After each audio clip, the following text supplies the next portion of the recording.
Welcome to Eco Culture. Welcome to Eco Culture. Jonathan here. If you just clicked on this episode, then I'm sure you've already listened to episode 1 with Eli Logue, executive producer of Novare Films. Well, this is the second part of that.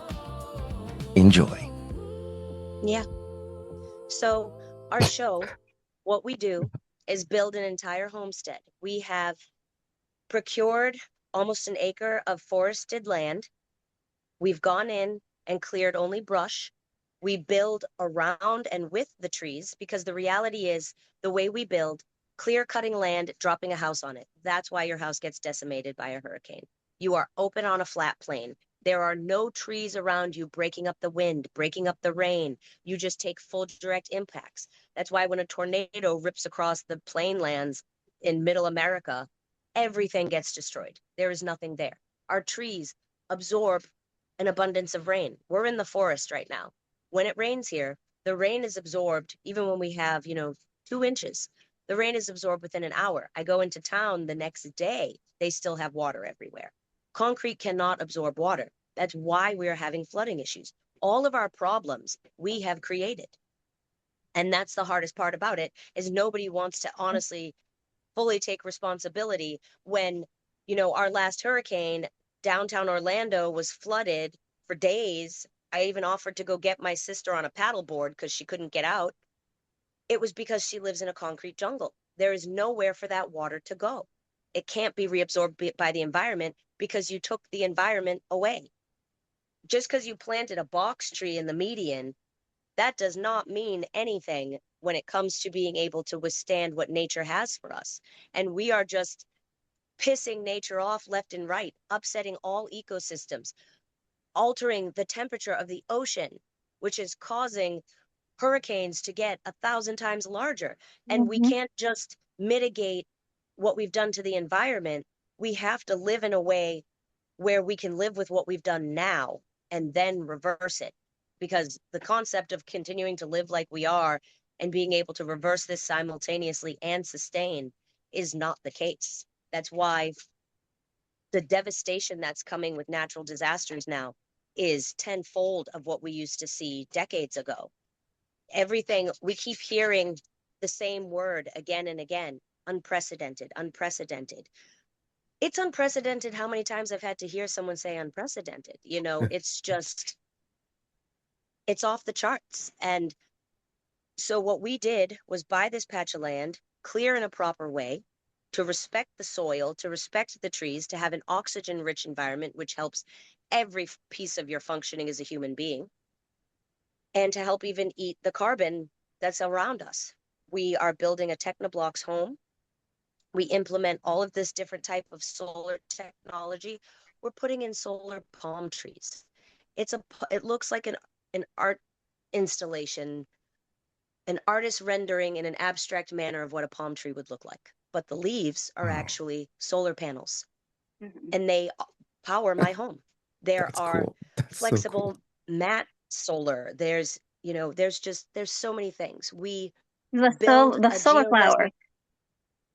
Yeah, well, the solar bloom, those are typically used more by corporations. They're very large. They wouldn't be Oh, on a I didn't know. residential installation. So a lot of what we're talking about are for personal use. Most people don't. Solar as it stands now, bolting it to the roof of of your home, it compromises your roof by putting holes in it. They become, in areas where there are natural disasters, hurricanes, tornadoes, they become projectiles that are not safe. There's a lot of issues with them. So then they started taking to putting them on the ground. But now you're taking up all of our usable land by creating solar fields. And traditional solar panels actually leach mercury, which then seeps into the ground soil, seeps into the aquifers, and then makes it into well water, and then makes it out into our springs. Oh So no. they are quietly trying to not share that, you have increase of tumors, increase of infant mortality rates. You have more women having children with birth defects. It's because they're ingesting mercury. But they're just, I don't know why that's happening. Yes, they do. And they're not going to stop. So we have to stop. We have to stop them. If we don't consume their products, they can't poison us with them. So, like, we're building a geodesic geodome so we can grow our food in a 15-foot circumference space. We have built a dome, claimed pallet boards, and plastic sheathing so you can get reclaimed pallet for free. You get a roll of construction grade plastic drop.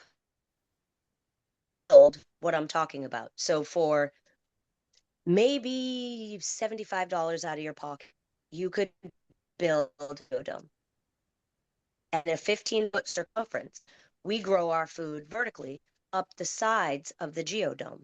So I am able to grow as much food as about an eighth of an acre plot when you grow flat in a 15-foot circumference in my backyard.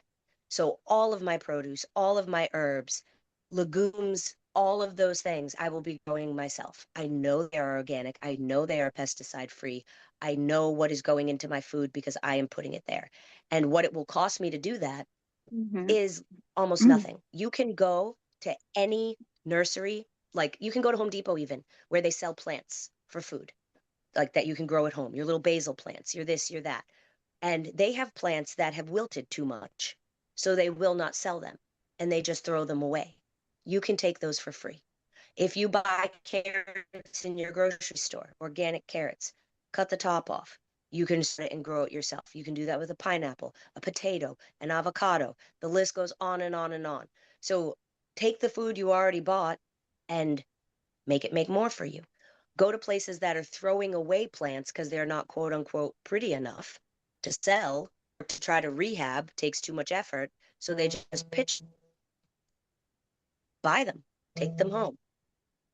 And pardon me, they're free. Take them home, rehabilitate them, grow what you need. They're in our country. There is an abundance of waste that isn't actual waste.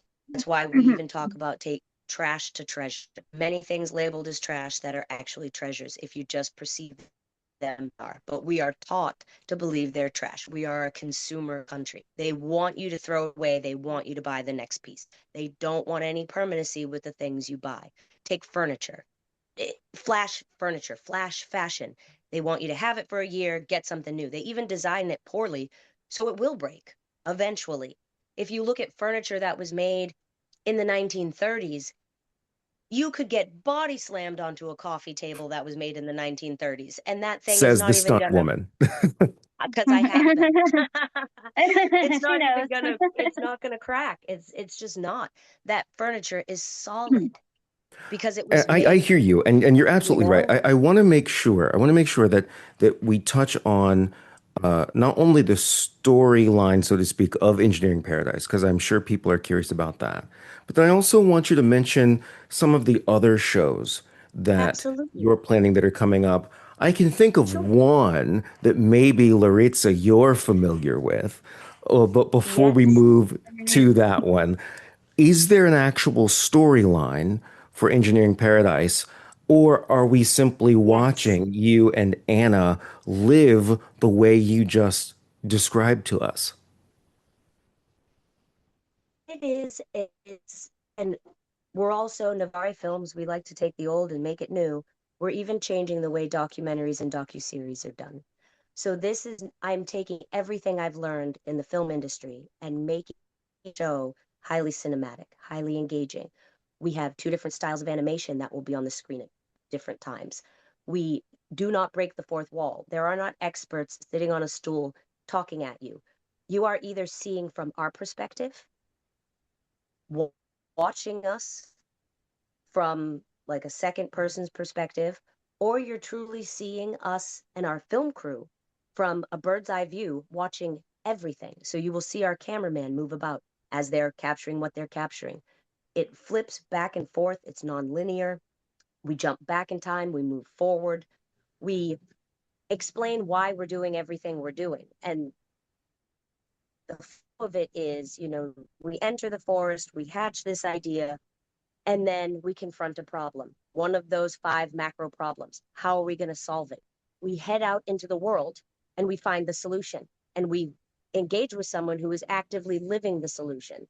Then we bring that solution back to our homestead and we implement it.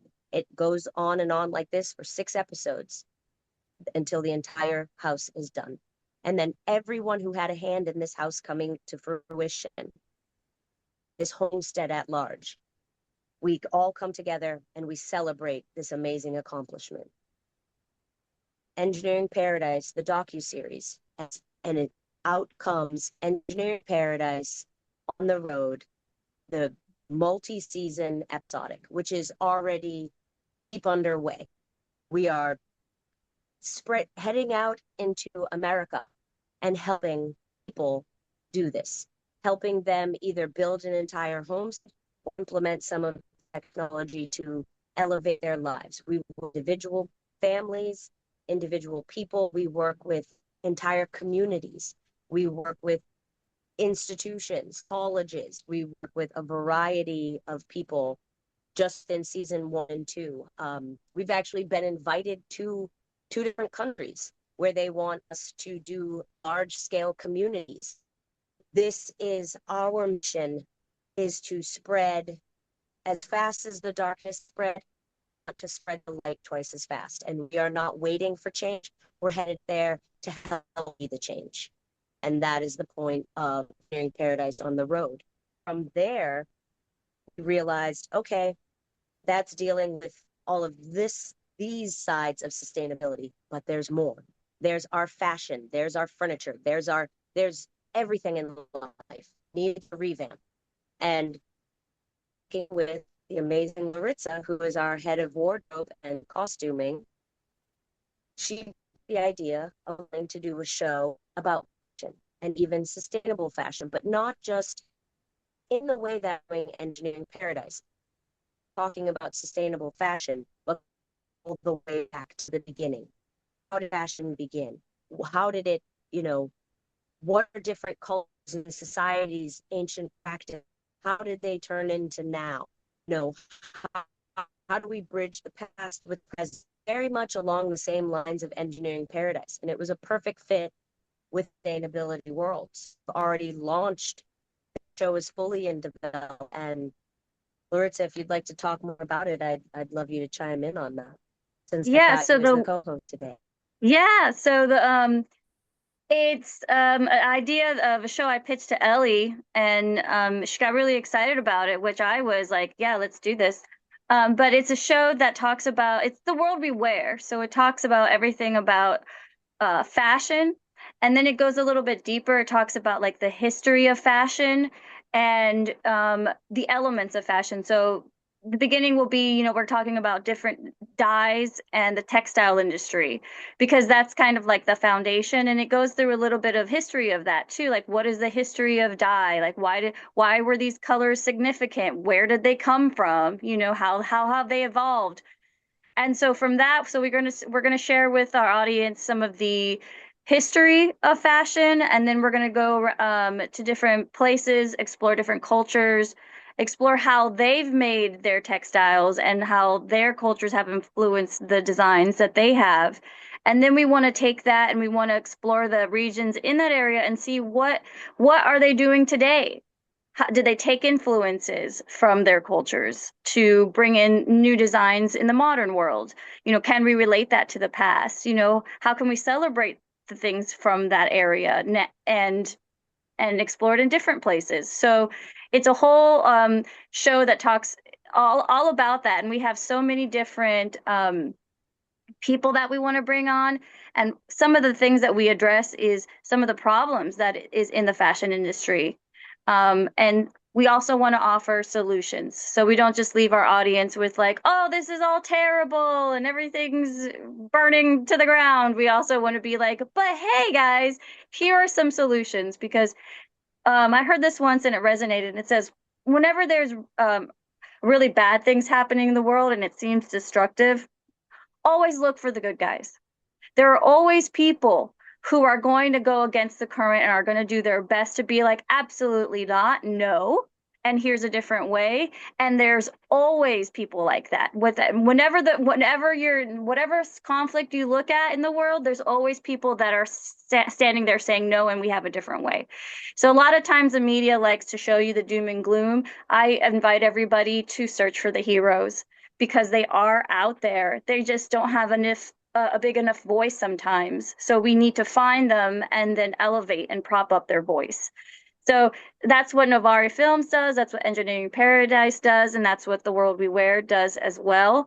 And I can see how, Ellie, that, from this Novare Films umbrella that you've created, that we are able to have all these different branches and then bring it together because, the topic of like sustainability, eco culture, and even the idea that you're bringing, like you're talking about filmmaking here. You're talking about sustainable filmmaking. And I think that that is something that is kind of new to the world because everyone's like, well, we just make films and we just make them this way. And that's just the way that we do it. And you're like, did you know that you can actually do that sustainably?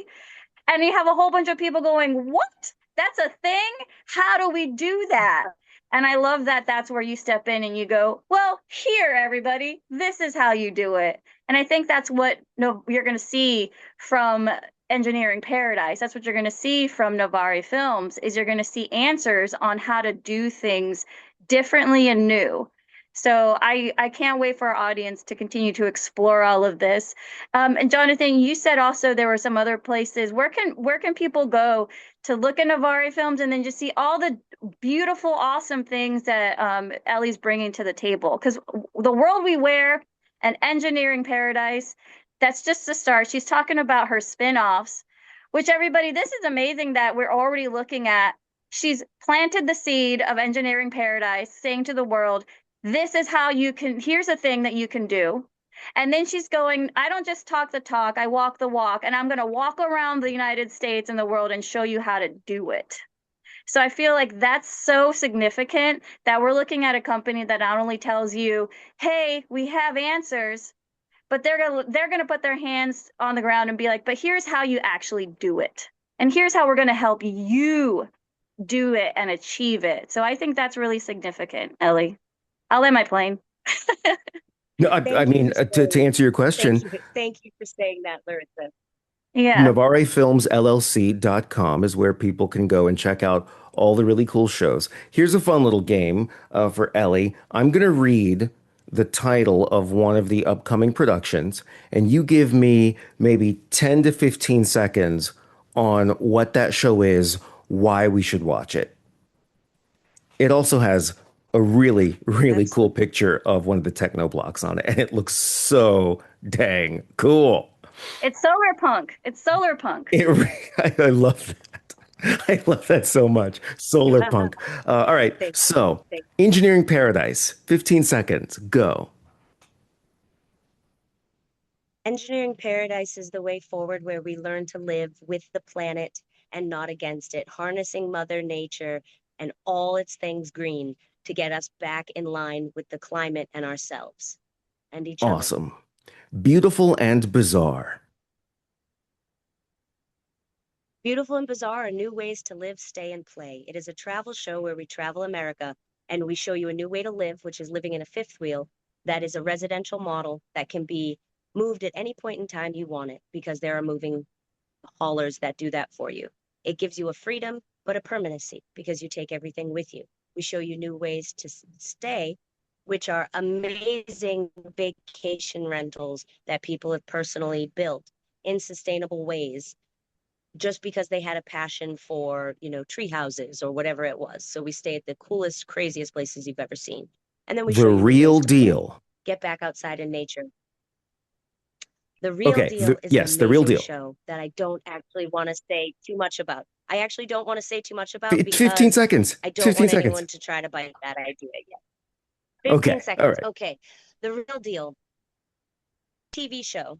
Here we go. I can tell this to you simply.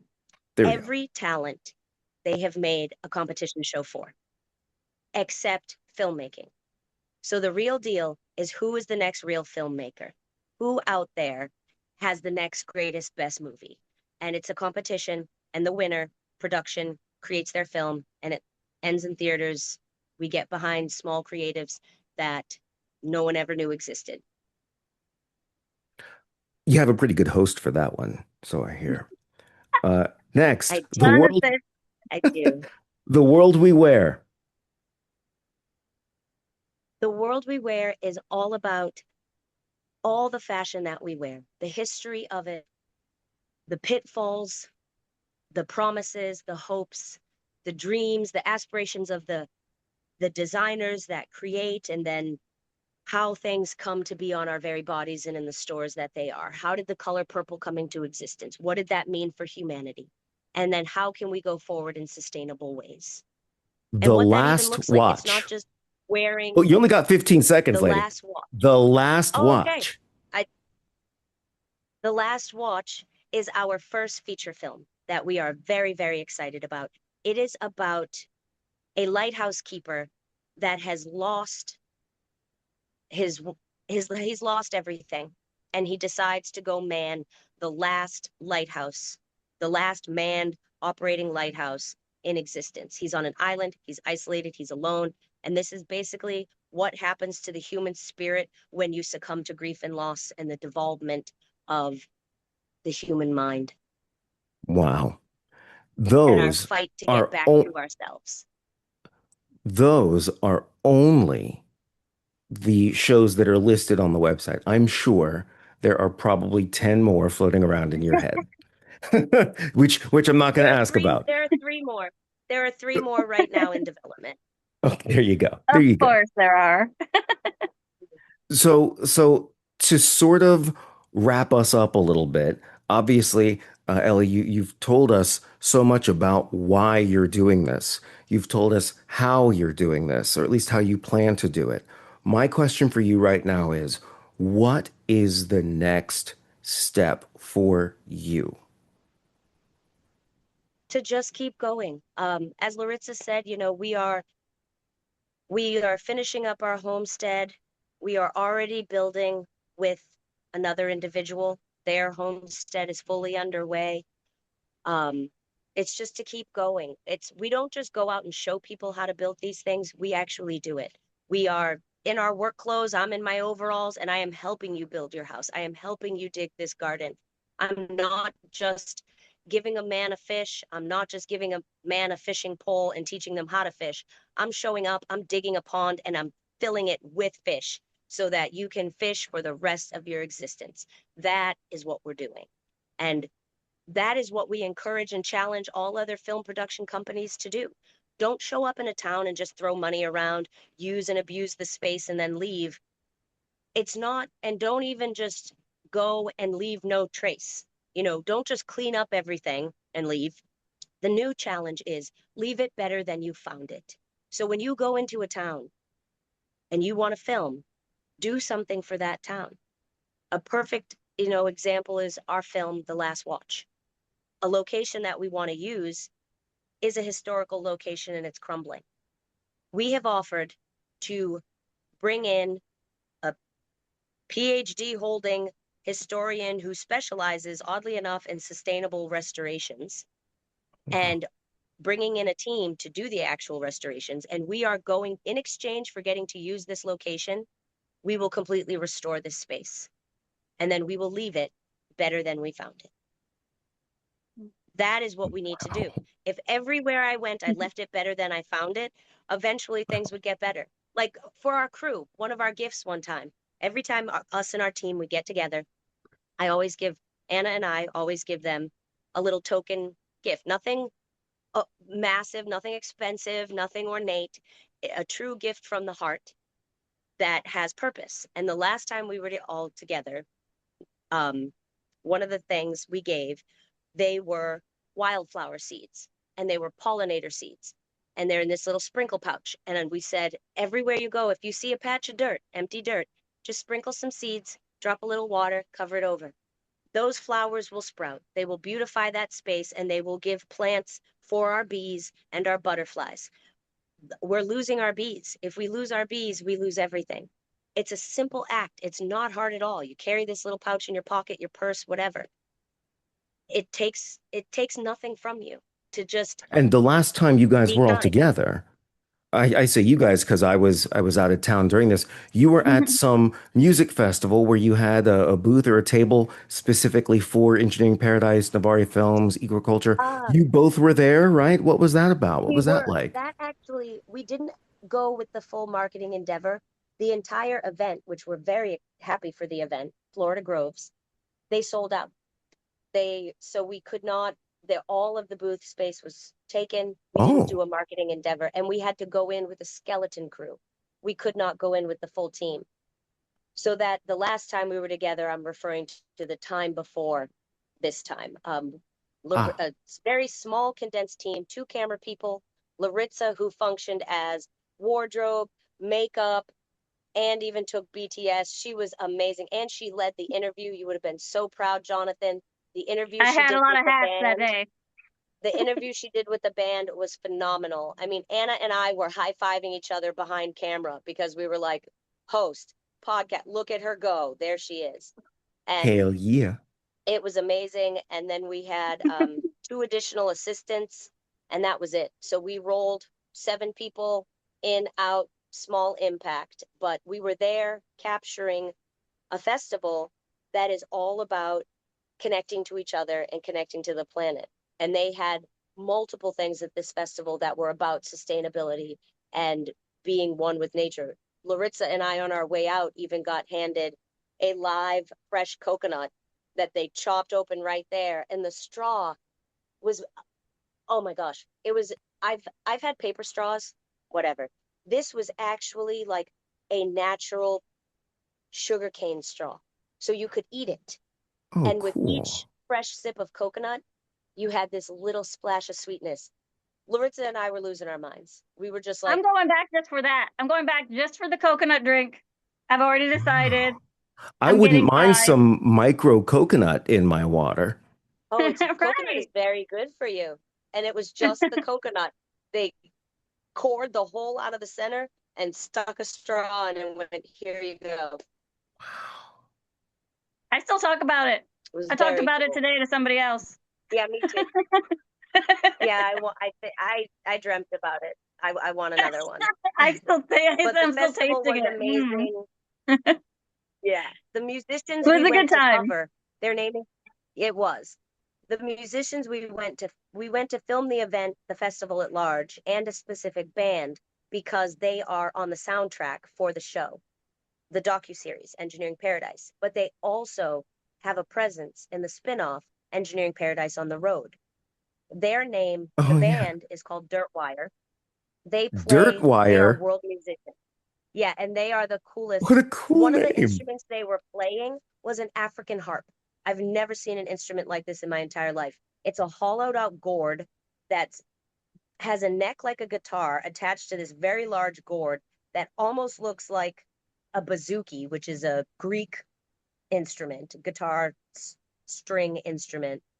And it had a arched neck. So the strings bend kind of in a harp-like fashion, and you play it facing you. So not like a traditional guitar where I can see you strum. The strings are turned around facing him, the musician. So they had all, like one of the flutes he played, it's the oldest instrument in existence that is made from the reed of some plant. Like it was crazy. These guys are amazing. Their music fuses, they are us. They take the old and make it new. They've taken all of these ancient instruments and all of these ancient sounds and brought them into today's modern dance music. It was just unbelievable. And It the was really good. interview, they were just talking about, connecting with Nate. Like they intentionally play these instruments because they want to connect with nature while they're playing. So nothing is synthetic. Like it was just unbelievable. And we covered them. They the their their names are Evan and David, who we filmed, and David also founded a nonprofit called Sunrise Studios Collective. And what they do is help give grants to people who want to build music recording studios in underdeveloped areas around the world so that you can capture ancestral music and preserve it and you can capture today's generation of music and share it globally, because they, like us, believe that music is the one language we all understand, whether we speak the same dialect or not. A sad song is going to feel sad for you, for me, for anyone. We know the sound of a sad violin. We all register that. Those frequencies vibrate in us the same. And so music is the one language that we all share. And their objective is to bring the world together through music, and specifically through a nature derived music. They're unbelievable. So we are in the works of planning out doing a build with them. So instead of building another sustainable homestead, what we would actually build is a recording studio out of Technoblocks technology, bringing in the solar, so that if you're in the middle of nowhere and there's no power, we will bring you power. Wow. That is the idea. And they've already built 10 of these in 7 different countries. The first one they built was in the refugee camps in Africa. And it's called, the studio they built is called Hope. And we're actually working with some of the musicians that Sunrise Studios Collective have directly impacted because of the studios that they have built. We have a gentleman named Papa Shante, and we also have a gentleman named Wahinya, who will be contributing to our soundtrack. And when we Zoom call with them, they are in Kenya, they are in Uganda, they are, you know, showing us this. And both of these gentlemen have grown up in the ghettos of Africa. Their stories are heartbreaking yet inspiring at the same time. Like it makes you weep to know that I complain when I can't find the remote for my TV, but these people still smile given what they do or don't have. Like it's such a reality check as a human. I can say that. When will we Working be with able these to gentlemen, see these shows? we are going to, these shows, Engineering Paradise, the docuseries, will launch in September of this year. You will be able to Oh, see the pilot episode. We're putting it on YouTube for free so that everyone around the world can watch this show. We want the first episode, what we're doing and how we're doing it. We want everyone to be able to see it. After that, we have a hybrid distribution deal. So it will be on multiple platforms at various times and in different countries. So that information we will continue to post as it goes out. Our podcast is many places. We have our social media platforms. We're on Instagram and Facebook. We will roll out everything else, you know, as it completes, as we complete it. The musicians I'm referring to, we use our social media to promote the entities we're working with, be it a company or a musician. So you will be able to very soon here see these gentlemen and get samples of their music. After we just finished filming with Dirtwire, we are about to announce them on our social media, and you will get a little bit behind the scenes. We constantly bring you into our behind the scenes because we want you to see everything we're doing. None of what we're doing is a secret. We want you to know about it. It's not typical movie magic where we don't want you to know how we made that monster appear on screen, because that breaks the illusion. No illusion, complete transparency. We want you to know. So everything is being shared on our social media. Laritza does some of our content. A lot is about to drop because we just completed some really big waves of things. wow. Wow. Ellie, Well, I never get bored talking with you. A lot of our conversations, Ellie and I will be on the phone. Once, I tell this very often, once we were on the phone my entire drive to Atlanta from Florida. That's an entire Yeah. workday. That's 7.5 hours. Maybe I stopped like to get gas and then called you back. But that was when we were talking about this whole thing. This was in this is what, maybe 5 years ago, 4 years ago, something like that? Maybe longer. Four, it's been Four 4. years It took ago. us 4 years to develop all of this, and then we've been filming for a year. When we hit March, we hit the 1 year mark. Our first filming, we went out and filmed manatee in Crystal River and actually swam with them. that and got a whole education on water conservation and just Mm-hmm. what we're doing to our ecosystems with our lawn fertilizers, which there Yeah. are organic lawn fertilizers, so we don't have to be destroying our waterways just because we want a green lawn. And green lawns, just green grass isn't where it's at. You want wildflower lawns. You want thriving thyme. You don't have to cut it. You want clovers. You don't have to mow it. Like, just after World War II and the whole idea of abundance and the green lawn and the white picket fence, that is what became the mark of success. And we have continued to function under that premise, and we're hurting ourselves. We're hurting ourselves for looks. And the look is not the right look anyway. I'd rather look out into a field and just see nothing but flowers than just St. Augustine grass. Well, I see that's a theme across all Novare Films projects is a better, safer, more responsible way of doing X, whether it's filmmaking, whether it's your wardrobe. Maybe we could even have a food show at some point because I'm a Yeah, foodie and I've I started to love pay a that. little bit more attention to what I eat and what's in it, how it's prepared. So I certainly couldn't be the host of that, but I can be your guinea pig. But it's all about improving the planet while bettering ourselves. And I really resonate with that. And like I've said before, everybody on this show, everybody part of this project is just incredible. And you know what? It starts with the top. It starts with Ellie Logue. I told y'all she was amazing. Ellie, you just did like 2 hours on this. If you want more information, you know where to go. NovareFilmsLLC.com. Special thanks to Laritza Castillo, of course, of AlienFant.com. And make sure you check out Novare Films, man. You won't be sorry.